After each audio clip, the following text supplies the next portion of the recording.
తాత వడ్డీకి డబ్బులు అడిగామంట కదా, ఇదిగో ఇచ్చి పంపించాడు నాన్న. నేను వచ్చాడుగా, సాయంత్రం వస్తా అన్నాడులే, సంతకం పెట్టించుకుంటాడు. అలాగే నేను వచ్చి కలుస్తాలే. సరే తాత, ఉంటా. సుబ్బయ్య, ఇట్లా పెట్టి డబ్బులు కనిపించట్లేదురా, ఇట్లా పెట్టి డబ్బులు అవ్వట్లే. నువ్వు తీసావా? తీసిన. ఎందుకు తీసావరా? సిద్ధం మీటింగ్ వేయడం, నా ఫ్రెండ్స్ అందరికి మందు పంపిస్తున్నా. మందు పంపించావా? మీ నాన్నకు ఏం చెప్పు వచ్చిందో తెలుసారా?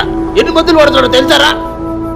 ఆపరేషన్ చేసుకుందామని హాస్పిటల్కి వెళ్తే ఆరోగ్యశ్రీ కార్డు పనిచేయట్లేదని వెనక్కి పంపిస్తారు. అలాంటి సిద్ధం పెట్టికెళ్ళి మందు పంపిస్తావా? మా అన్న మళ్ళీ వస్తాడు, అభివృద్ధి చేస్తాడు, బాగా చేస్తాడు. మీకు అభివృద్ధి అంటే 30 బ్రాండ్లు తీసుకున్నాడు. మీకు అభివృద్ధి తాగుబోతులు తయారు చేస్తాడు రా. ఇప్పటికే 20 బ్రాండ్లు తెచ్చాడు, ఇంకో 30 బ్రాండ్లు తెస్తాడు. మళ్ళీ వచ్చాడంటే నేను ఆలోచించాను, ఒక చేత్తో రూపాయి ఇచ్చి ఇంకో చేత్తో 10 రూపాయలు లాక్కునేవాడు మనకు అవసరమా? నువ్వు కూడా ఆలోచించు.